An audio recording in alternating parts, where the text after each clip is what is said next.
মাধ্যমিকে 688 পেয়েছি। কত হয়েছে, মানে কি স্থান হলো? নবম। নবম। কোন স্কুলে পড়াশোনা করতে? আমি লাধুরাম তোষ্ণীওয়াল সারদা বিদ্যা মন্দিরে পড়তাম। আচ্ছা, তো কি এবার এই এত ভালো রেজাল্ট আশা করেছিলে? ইচ্ছা ছিল ছোট থেকেই, এবং আমার সবাই মেন্টররা, আমার স্কুলের টিচার, আমার মা এবং বাড়ির সবাই আর কি ছোট থেকে এনকারেজ করে এসছে, এবং ছোট থেকেই ইচ্ছে ছিল যে মানে যতটা সম্ভব নিজের বেস্টটা দেওয়া। এবার কতটা হবে তো জানতাম না, কিন্তু ইচ্ছে ছিল যে নিজের জেলাকে রাজ্যে নিয়ে যাব। কেমন লাগছে আজকে? খুবই খুবই মানে দুর্দান্ত লাগছে আর কি, বলে বুঝাতে পারবো না। গাইড কে দিতে?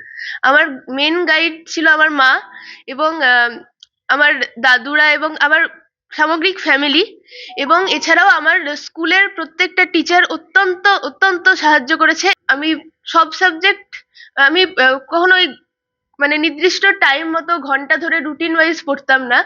আমি কম পড়তাম, কিন্তু যেটুকু পড়তাম সেটুকু ফুল কনসেন্ট্রেশন দিয়ে পড়ার চেষ্টা করতাম।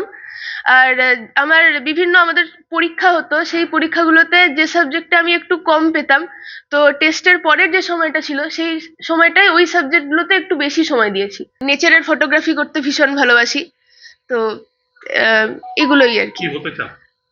আমি বড় হয়ে সাইকোথেরাপিস্ট হতে চাই। কেন সাইকোথেরাপিস্ট?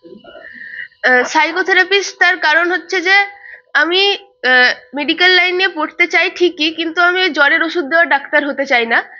আমরা সবসময় আমাদের শরীর নিয়ে ভাবি, কিন্তু শরীরের ভিত্তি হচ্ছে মন। মন ভালো না থাকলে শরীর ভালো থাকতে পারে না। শরীর নিয়ে আমরা যথেষ্ট বেশি কনসার্ন, কিন্তু মন নিয়ে কেউ ভাবে না। অথচ মনের জোরেই কিন্তু স্টিফেন হকিংস, শুধুমাত্র তার চোখের পাতা দুটো নড়ার ক্ষমতা ছিল, তা সত্ত্বেও কিন্তু তিনি দীর্ঘজীবী হয়েছিলেন। ফলো করুন সংবাদ প্রতিদিন ডিজিটাল।